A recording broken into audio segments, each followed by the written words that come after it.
से गुजारिश करूंगा वो आपको संबोधित करें।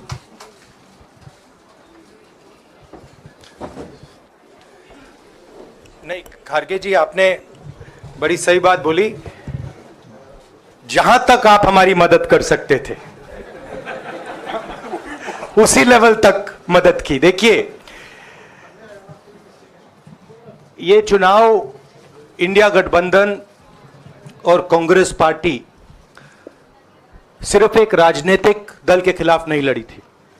ये चुनाव हम बीजेपी, एक राजनीतिक दल, हिंदुस्तान के इंस्टीट्यूशंस, हिंदुस्तान का जो पूरा गवर्नेंस का स्ट्रक्चर है, इंटेलिजेंस एजेंसीज, सीबीआई, ईडी, ये सब, आधी जुडिशरी, इन सब के खिलाफ हम लड़े थे। क्योंकि इन सब संस्थाओं को, इन सब इंस्टीट्यूशंस को नरेंद्र मोदी जी ने और अमित शाह जी ने कैप्चर करा, धमकाया, डराया। प्रेस की तो मैं बात करता रहता हूं, आपको मतलब काफी बार कहा है कि आपका भी रोल रहना चाहिए, और उस रोल को काफी लोगों ने किया, काफी लोगों ने खुल के किया, काफी लोगों ने छुप के किया, और आपके इमोशंस कहां थे हमें मालूम है। लड़ाई संविधान को बचाने की थी, कॉन्स्टिट्यूशन को बचाने की थी। और मैं आपको सच बताऊं तो मेरे माइंड में था पहले से, जब इन्होंने हमारा बैंक अकाउंट कैंसिल किया, जब चीफ मिनिस्टर्स को जेल में डाला, पार्टियां तोड़ी, मेरे माइंड में था कि हिंदुस्तान की जनता अपने संविधान के लिए एक साथ खड़ी होकर लड़ जाएगी। और यह सच साबित हुआ। मुझ में भरोसा था, और मैं हिंदुस्तान की जनता से, इंडिया गठबंधन के पार्टनर्स से, कांग्रेस पार्टी के हमारे सब नेताओं और बब्बर शेर कार्यकर्ताओं से दिल से धन्यवाद करना चाहता हूं।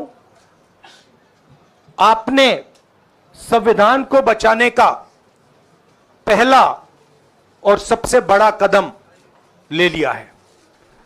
कांग्रेस पार्टी ने इस चुनाव में, कांग्रेस पार्टी के सब नेताओं ने 2-3 चीजें की। सबसे पहले हमने इंडिया गठबंधन के पार्टनर्स की रिस्पेक्ट की, उनकी जो विशेष थी उनको हमने साथ लिया, और आपने देखा होगा कि जहां भी गठबंधन लड़ा हम एक होकर लड़े। दूसरी बात, कांग्रेस पार्टी ने क्लैरिटी से हिंदुस्तान को एक नया विजन दे दिया है, pro poor vision, pro production vision. Hindustan को इंडिया गठबंधन ने साफ दे दिया है।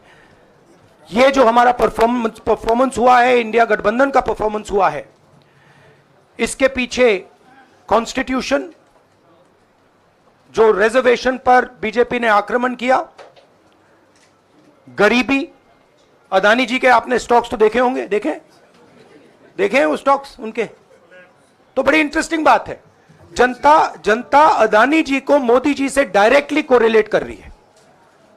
मोदी जी की हार होती है, स्टॉक मार्केट कहता है भैया मोदी जी गए तो अदानी जी गए। मतलब डायरेक्ट रिलेशनशिप है, करप्शन की रिलेशनशिप है। और देश ने नरेंद्र मोदी जी को साफ कह दिया है कि हम आपको नहीं चाहते हैं।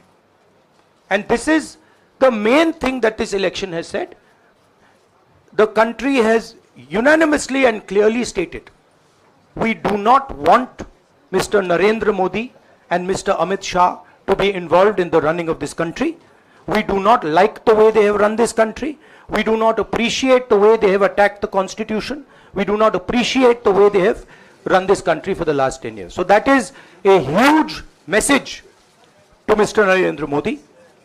I'd like to thank everybody who has participated in this election, I am extremely proud of the people of India. I am extremely proud of the people who have resisted this onslaught on the Constitution. और अंत में मैं आपको कह दूं कि इसको बचाने का काम हिंदुस्तान के सबसे गरीब लोगों ने किया है, सबसे गरीब लोगों ने किया है, मजदूरों ने किया है, किसानों ने किया है, दलितों ने किया है, आदिवासियों ने किया है, पिछड़ों ने किया है। इन लोगों ने इस कॉन्स्टिट्यूशन को बचाया है। इस कॉन्स्टिट्यूशन, ये कॉन्स्टिट्यूशन देश की आवाज है। बहुत सारे लोग ने इसको नहीं बचाया, चुप रह गए थे, मगर हिंदुस्तान के सबसे गरीब लोग, सबसे कमजोर लोग खड़े हो गए और उन्होंने इस कॉन्स्टिट्यूशन को बचाया। मैं उनका धन्यवाद करना चाहता हूं, उनसे कहना चाहता हूं कि कांग्रेस पार्टी आपके साथ खड़ी है। जो हमने आपको वायदे किए थे, हम वो वायदे आपके लिए पूरे करेंगे। जाति जनगणना, महालक्ष्मी, ये हमारे वायदे हैं। धन्यवाद।